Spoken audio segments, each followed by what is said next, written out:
Hey, welcome to Facts at 5. I'm Michael Clark.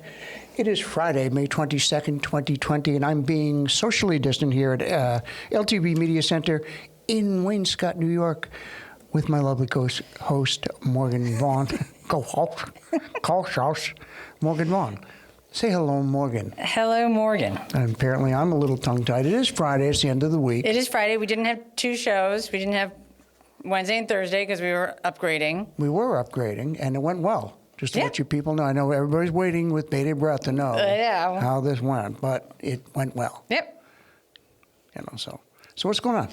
Okay, so it is Memorial Day weekend, which it doesn't feel to me like Memorial Day weekend because I feel like we've had so many visitors already. Yes. That it's already, started August, it's like August. I'm already done. Yeah. I'm driving around for lunch and I'm like, oh my goodness. It was packed out there. Was it? Yes. Okay. That's why I don't go out. So, Memorial Day weekend, everybody's going to want to go to the beach. Mm-hmm. What are we going to do? The message from John Ryan Jr., East Hampton Town's chief lifeguard, is they are ready for a phased opening of beaches, parks, and other recreational areas, as developed by an advisory group comprising multiple town departments, as well as advisors, including the new doctor that they, the infectious disease specialist that they recommended, that they have, is part of that group now, Dr. Bruce Polsky. Yeah, that's great. And so what it's going to be in the town is that 4 ocean beaches will be open on Saturday during lifeguarded hours of 9 a.m. to 5 p.m. Indian Wells and Atlantic Avenue in Amagansett. Right. And then South Edison and Ditch Plain in Montauk. Okay. So I'll talk about that for a second. So for the time being, they will be open on the weekends only and only to those who have beach permits. No daily parking passes will be sold. Parking at Indian Wells is by resident permit only, as we know. But you're gonna talk to Peter Van Scoyoc about that this afternoon. Yeah, I'm sure he'll expand on all of that. Right. And one of the things to know is that those are the town beaches. In the village, it's the same sort of thing. You need a valid parking permit. They will not be selling daily passes. Beaches are subject to capacity restrictions as per orders from Governor Cuomo. All persons are required to comply with social distancing, which is going to be interesting to see how that all works out. I don't know what the weather's supposed to be like this weekend. I don't either. Yeah, so that'll obviously play a part. Yeah. I'm going to throw you a curveball here. All right. This is good. Yeah, I love a curveball. Yeah. Well, one of the story after this really deals with the fact that Cuomo was talking about that possibly this week, next week, Long Island could be ready to open if we stay on the path that we do. And it kind of ties into what we're going to talk about next, and that's, you had asked me this question yesterday with the people coming out, like, what are they going to do if if it's a rainy day? What are they going to do? We've already heard that it was in the Star this week that the liquor stores are selling liquor like it's a holiday weekend every weekend. Yeah, they're doing that's fine. one thing they're doing. Yeah. But the South Fork, really, the stores out by us, the retail stores have been closed to the public during the economic shutdown, obviously. And when they are allowed to reopen, shopkeepers said this week that they'll be welcoming back customers with steam clean products, curbside pickups, sidewalk sales, and wearing masks and practicing social distancing. And my wife had actually had this question for me just last night. I don't know what to do. And sure enough, this was in the news today. East Hampton Village Mayor Richard Lawler said that the village is currently formulating a set of rules that stores will have to follow when they reopen, and such signage will be required.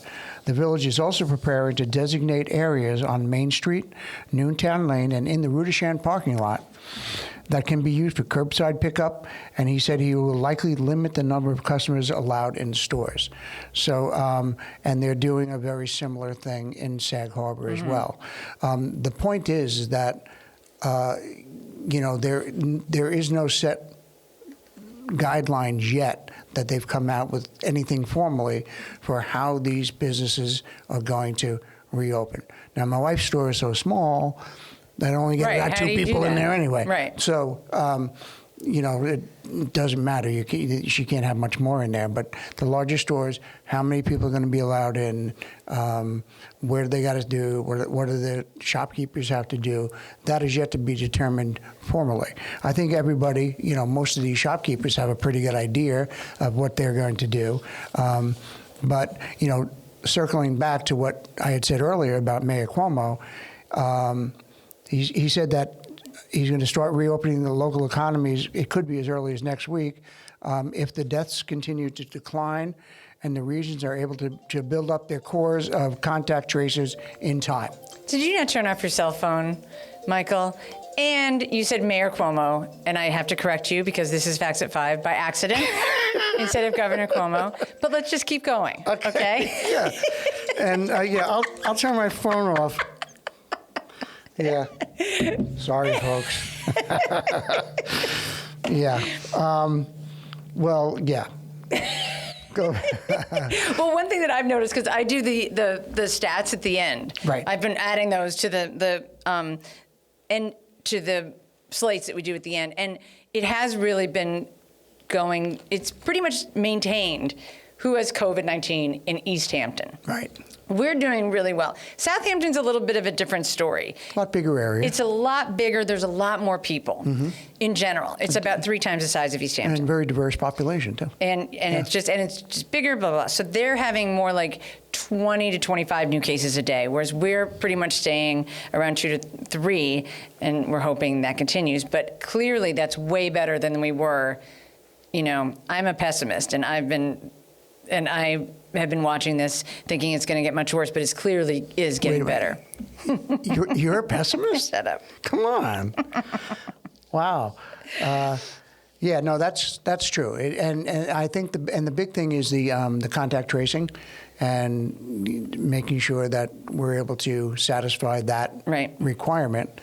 Which I think is the big one. Well, they're all big one. We're here talking about a decline in deaths like it's nothing, Right. I mean, it's a pretty big deal. Yeah. Right. So what else is going on? Well, I was just thinking about this because this is also what are people going to do? There are no movies. There's no shopping. There is none.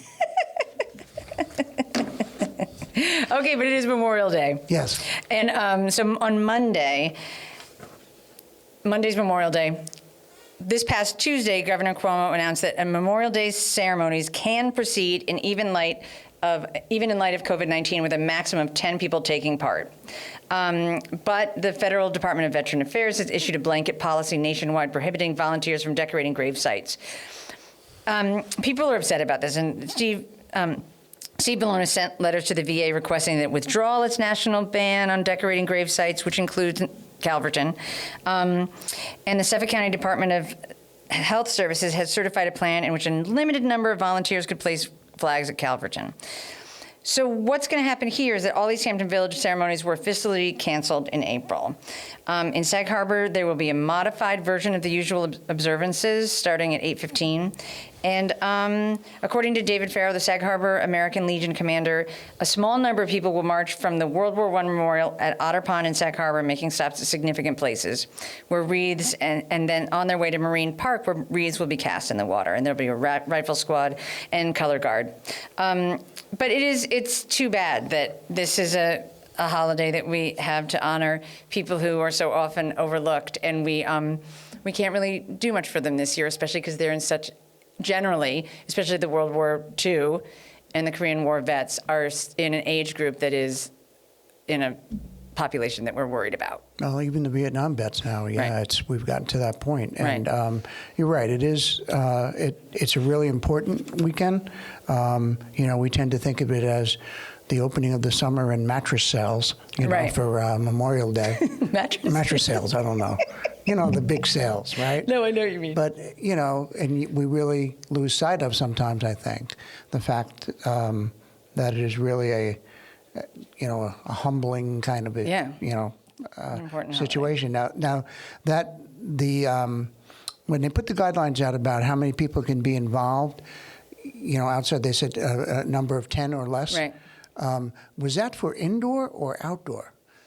I don't know, but I'm assuming that it has to follow all the social distancing guidelines. Yes. So you can have 10 people, but you all got to be away from each other and wearing masks and all that stuff. I just heard something on the radio for, something was outside of the town of East Hampton, where they were having something. It was the Veterans Administration was inviting people to come, but there didn't seem to be any guideline associated with it. They said you got to wear a mask and social distancing, but didn't say it had to be only 10 people could be there. I don't know, maybe they're doing that. So I was just wondering if there was any more about that. I don't know, but there is that weird word at capacity, which I've been seeing with the beaches. And I'm like, what's capacity? Right. I mean, if you've been there in August at Indian Wells or Atlantic, capacity is a lot. Yeah. I imagine it's going to be interesting finding out how this is going to work. We'll change the metric. Yeah, we'll change the metric. Yeah. Hey, are we adopting? I think you said, you had a great idea. You had a great idea. I didn't have a great idea. Amanda Jones and some other people have had a great idea where they've set up something to make up a little bit for the seniors this year from the East Hampton High School. They've started a program where anyone can adopt a senior. Yeah, which we announced, but you had a great idea. And I said, why doesn't LTV adopt a senior? Right. So we are going to adopt a senior. Yes, this is good. And we will tell everybody who the senior is, I guess. Sure, why not? We're already signed up, so we'll find out about them. And then we're going to, see what we can do to help make this a little bit more of a special time. So if you want to adopt a senior, go to Facebook and go to adopt a Bonnaker student senior, I think it is. Yeah. But Bonnaker's in there. Adopt and check it out. I think I put it in the slides at the end. Yeah, I think it would be a fun thing to do, not only for the person who's receiving it, the person doing it. It's just like we'll get to meet somebody there's not a lot of rules and just make it a little bit fun. Yep. So that's great.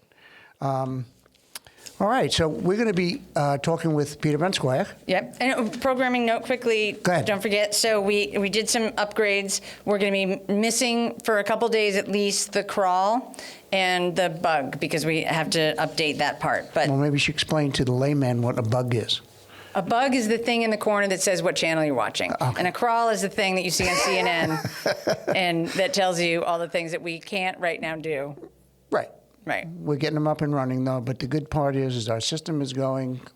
Everything's moving along If great. you're watching this, our system's working. Right. Well, at least we think it's working.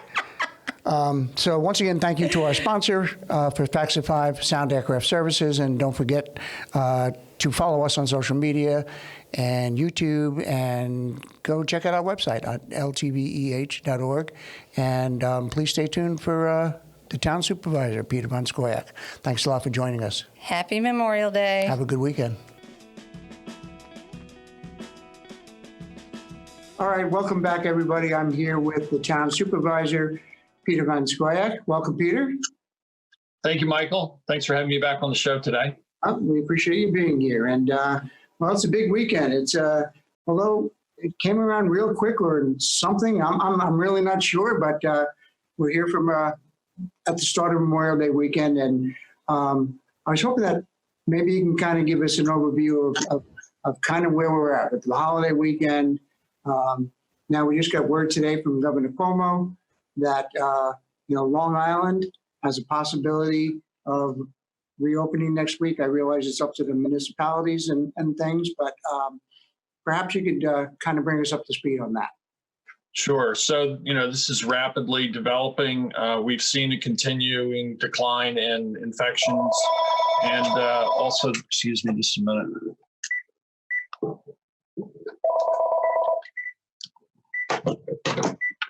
We've seen a continuing decline of infections and hospitalizations, declining deaths. So all of these metrics are certainly welcome, especially the decreasing number of deaths.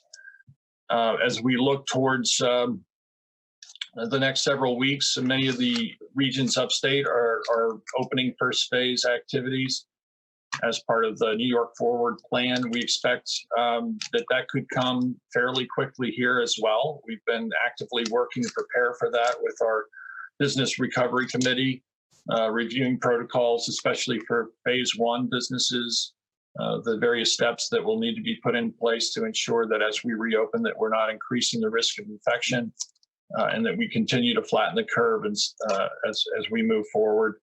With Memorial Day here, this is always a big kickoff weekend to our summer season. Our economy here depends on the next several months to sustain many businesses throughout the rest of the year. So it's critically important that we be able to bring businesses back online safely as quickly as possible. Again, always keeping in mind that we can't allow a resurgence of this disease.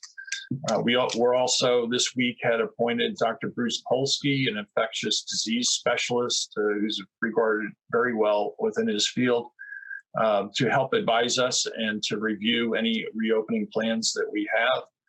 We also have the input of 2 EMTs on that committee, as well as a number of prominent business people and represent a wide number of businesses throughout the town. The beaches are being opened up beginning tomorrow. We have 4 beaches that will be open and guarded. We have a great number of staff from enforcement agencies, Marine Patrol, police departments, the traffic control officers, lifeguards, and recreational staff who will also be serving as beach monitors and helping the public understand the additional requirements that they'll be requested to comply with as we open our beaches. It's really important that we follow these to keep everybody safe and to keep our beaches open. If this works out well, then we'll be able to open more of our beaches and maybe get to a point where we would even feel comfortable issuing non-resident parking permits, which are suspended at this time. As in compliance with the reopening guidelines from the state, masks must be worn while entering and exiting the beach, when in line for restrooms or vendors, and whenever you cannot maintain 6 feet of distance from others. You should be staying to the right as you enter or exit access points. Follow the arrows and the walkways and cones. We've put up additional barriers and signage directing people apart so that they can maintain distancing when they enter the beach and exit the beach. We're asking that you please keep your footwear with you at all times. Don't leave them at the road ends of the beach heads. When you set up your blanket or towel, try to keep at least 8 to 10 feet away from others, unless they're in your own part of your household.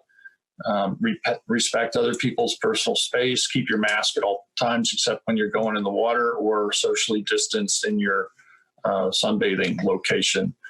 We're not allowing any contact sports or any sports with a shared object on the beach, regardless of whether or not you're in the same household. Please respect this. Restrooms will be closed multiple times throughout the day. Please have patience and respect the cleaning crews. We'll have social distancing white circle marks for those queue areas. All the restrooms close at 5 p.m. at the end of lifeguarding hours. We're asking that everyone keep at least 20 feet away from the dune beach grass line. This will allow for egress. Hey, Peter, we just lost you. Peter, we just lost you. Okay. Yeah, I got a call from the governor's office. Sorry. Well, am I back? Yeah, you're back. Okay. All right, I'll call him back. It's not the governor. Don't worry. It's just all right.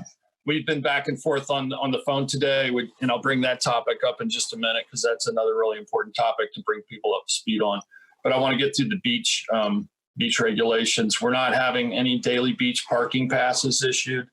Again, no non-resident permits, no gathering of any kind. Leave that open space between the beach dune grass line and dune, the first 20 feet south of the dunes.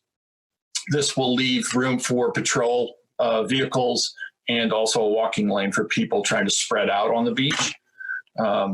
Again, do your part to keep the beaches clean, carry your trash out. Don't leave it at the foot of the garbage cans, take it home or put it in the cans if the cans are full.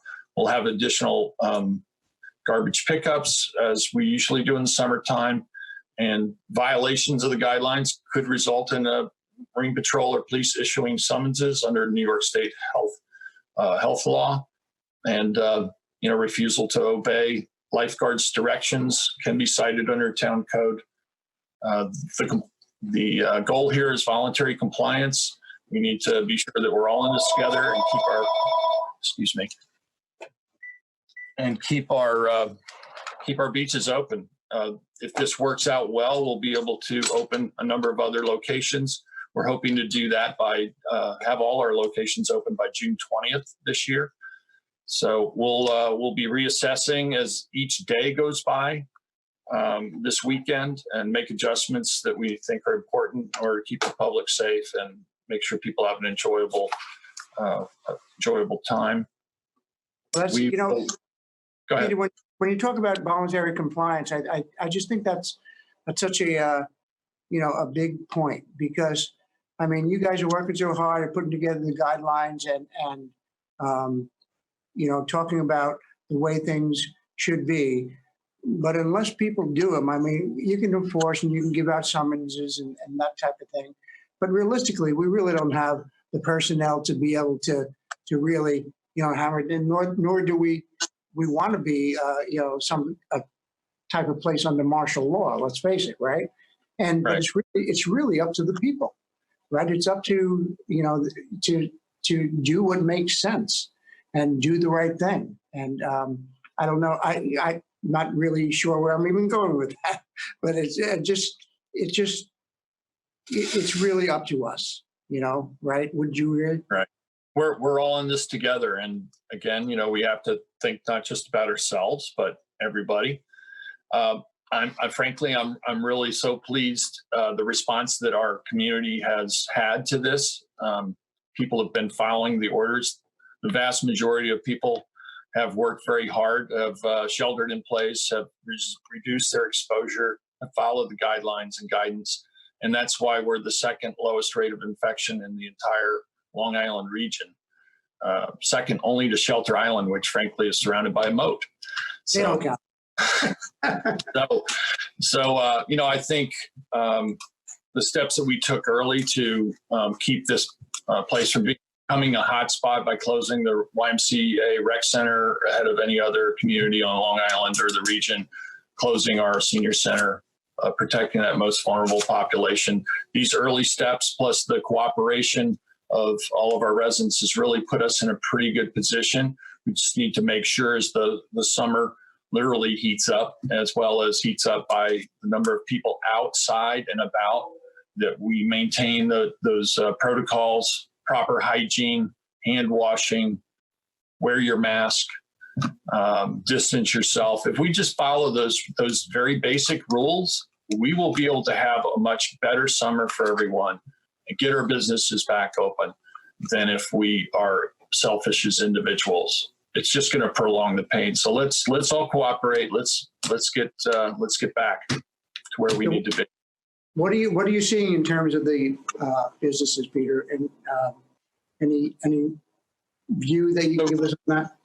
So the way this is set up by the governor, the guidelines are first phase businesses, which would include those businesses which pose the least amount of risk, and they've been categorized by industry.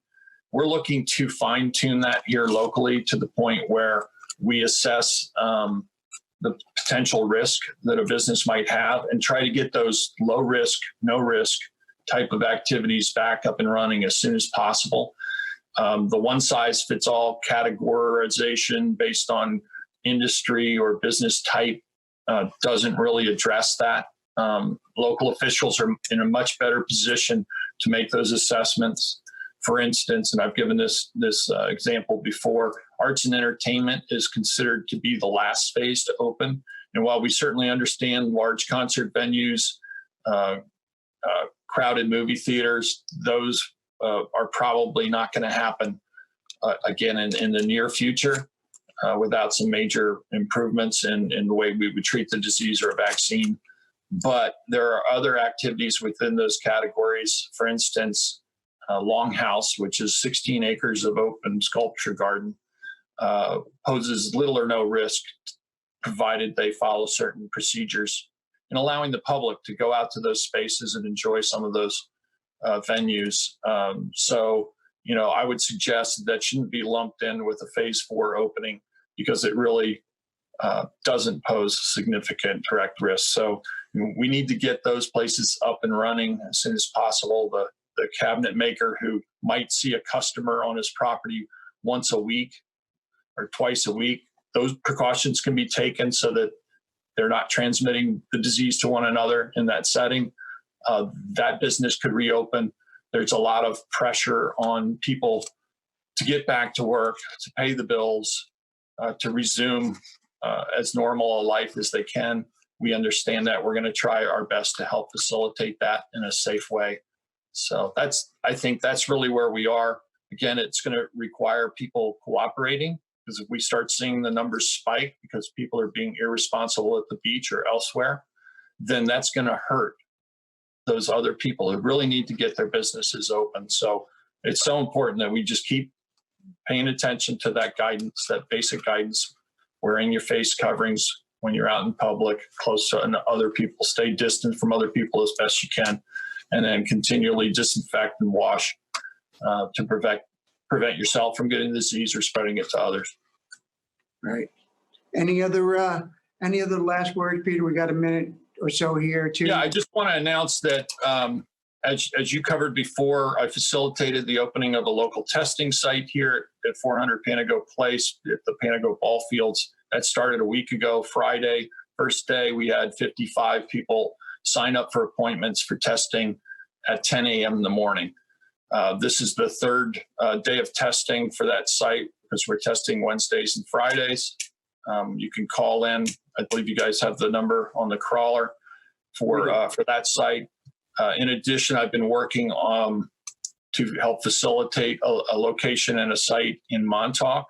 It looks like the Montauk Fire Department, in conjunction with the hospital and some others, a private business owner, willing to allow their property to be the testing site. So we're trying to work through that. That's happening today, just before I got on the call today. It looks like that's coming together. So we hope to have another site up and running, which would be Tuesdays and Thursdays. So that would lead to 4 days a week of testing in East Hampton. It's very important. The last thing I want to touch on really quick, a critical metric to meet for reopening is contact tracing.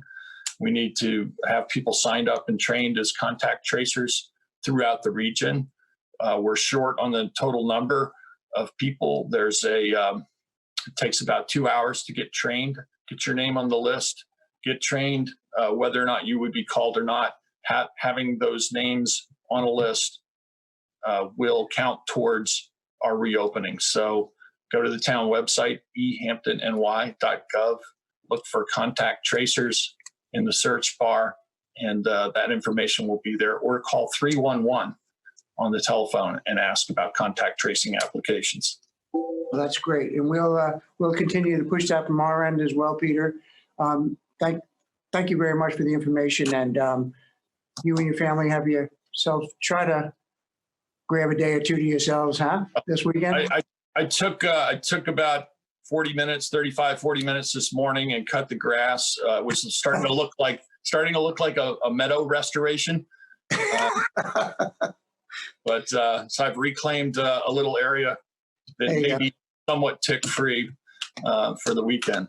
There you go. Well, good so much, and I hope everyone stays well, stay safe, follow the protocols, help us get through this.